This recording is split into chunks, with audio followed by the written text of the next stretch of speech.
Assalamualaikum warahmatullahi wabarakatuh. Nama saya Aisyah Aprianti dengan nomor induk 0603520002. Di sini saya akan memaparkan video tentang aliran filsafat Eropa dengan tokoh Thomas Hobbes. Selamat menyaksikan. Thomas Hobbes lahir di Inggris pada tanggal 5 April 1588 dan meninggal di Inggris pada tanggal 4 Desember 1679. Pada umur 90 tahun, ia adalah seorang filsuf Inggris yang beraliran empirisme. Hanya yang terkenal adalah konsep manusia dari sudut pandang empirisme materialisme serta pandangan tentang hubungan manusia dengan sistem negara. Hobbes memiliki pengaruh terhadap seluruh bidang kajian moral di Inggris serta filsafat politik. Khususnya melalui bukunya yang amat terkenal, Leviathan, Hobbes tidak hanya terkenal di Inggris tetapi juga di Eropa daratan. Selain dikenal sebagai filsuf, Hobbes juga terkenal sebagai ahli matematika dan sarjana klasik. Ia pernah menjadi guru matematika Charles II serta menerbitkan terjemahan Iliad dan Odyssey karya Homeros. Inti pemikiran Hobbes berakar pada empirisme. Empirisme menyatakan bahwa pengalaman adalah asal dari segala pengetahuan. Menurut Hobbes, filsafat adalah suatu ilmu pengetahuan tentang efek-efek atau akibat-akibat berupa fakta yang dapat diamati. Segala yang ada ditentukan oleh sebab tertentu, yang mengikuti hukum ilmu pasti dan ilmu alam. Yang nyata adalah yang dapat diamati oleh indera manusia, dan sama sekali tidak tergantung pada rasio manusia atau bertentangan dengan rasionalisme. Dengan menyatakan yang benar hanyalah yang indrawi, Hobbes mendapatkan jaminan atas kebenaran. Materialisme. Hobbes adalah seorang materialis. Ia meyakini bahwa manusia termasuk pikirannya dan bahkan Tuhan terdiri dari materi. Meskipun tidak pernah disebutkan secara eksplisit dalam karya-karyanya, Hobbes telah menyerang lawannya yang meyakini hal-hal imaterial. Hobbes dikenal sebagai salah seorang perintis kemandirian filsafat.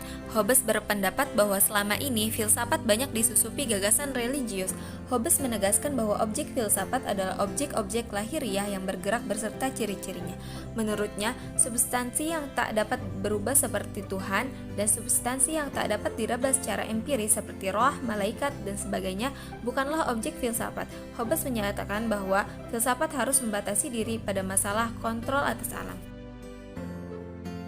Berdasarkan pemikiran tersebut, Hobbes menyatakan hanya ada 4 bidang di dalam filsafat, yakni yang pertama, geometri, yang merupakan refleksi atas benda-benda dalam ruang. Yang kedua adalah fisika, yang merupakan refleksi timbal balik benda-benda dan gerak mereka. Yang ketiga adalah etika, yang dalam pengertian Hobbes dekat dengan psikologi, maksudnya refleksi atas hasrat dan perasaan manusia serta gerak-gerak mentalnya. Yang keempat adalah politik, yang adalah refleksi atas intuisi sosial. Hobbes menyatakan bahwa keempat bidang tersebut saling berhubungan satu sama lain. Karena itulah Hobbes berpandangan bahwa masyarakat dan manusia dapat dilihat melalui gerak dan materi dalam fisika. Sebagai penganut empirisme, Hobbes menganggap bahwa pengetahuan berasal dari pengalaman semata. Tidak seperti kaum rasionalis, pengenalannya dengan akal hanyalah mempunyai fungsi mekanis. Pengenalan dengan akal dimulai dengan kata-kata yang menunjuk pada tanda-tanda tertentu yang sebenarnya sesuai dengan kebiasaan saja. Pengertian-pengertian umum hanyalah nama belaka, yaitu sebagai nama bagi gambaran-gambaran ingatan tersebut, bukan nama benda pada dirinya sendiri. Pengamatan indrawi terjadi karena gerak benda-benda di luar manusia yang menyebabkan adanya rangsangan terhadap indera manusia. Rangsangan tersebut diteruskan ke otak dan dari otak ke jantung. Di dalam jantung timbullah reaksi tertentu yang merespons pengamatan tersebut. Pandangan Hobbes tentang manusia dimulai dengan pertanyaan apa yang menggerakkan manusia.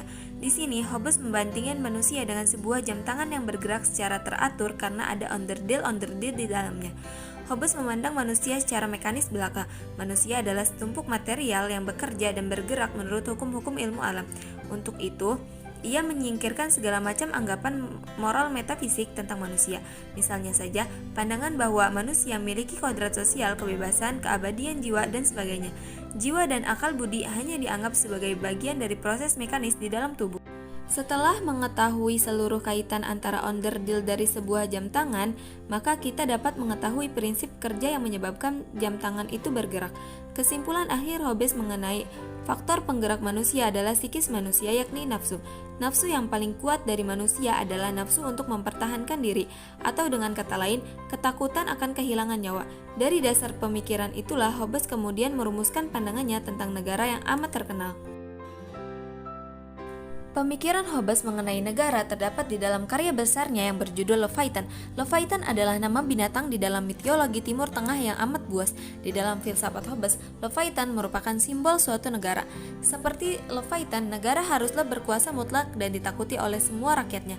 Karena hanya dengan cara inilah manusia-manusia dapat mengalami ketertiban dan kebahagiaan. Di dalam pandangannya tentang manusia, Hobbes berpendapat bahwa seluruh perilaku manusia ditentukan oleh kebutuhan mempertahankan diri atau takut akan kehilangan nyawa.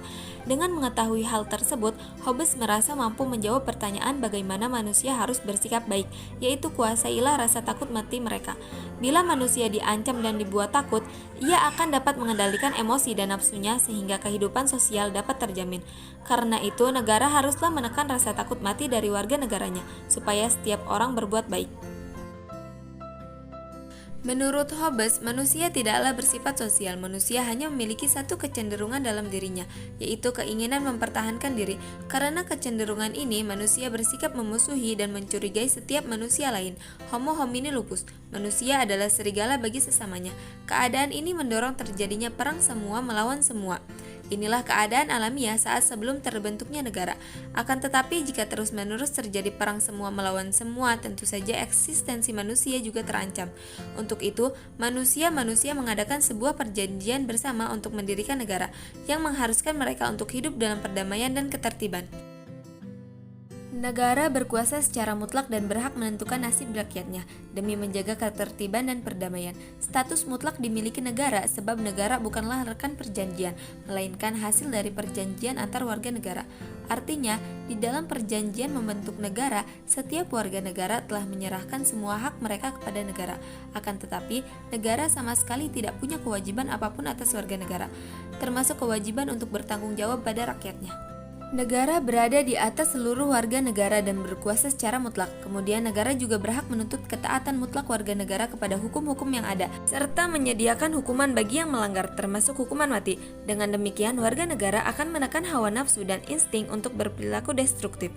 Selanjutnya, warga negara akan memilih untuk patuh kepada hukum karena memiliki rasa takut dihukum mati. Hilangnya kebebasan warga negara terhadap negara adalah harga yang harus dibayar jika semua orang ingin hidup dalam ketentraman, keteraturan, dan kedamaian.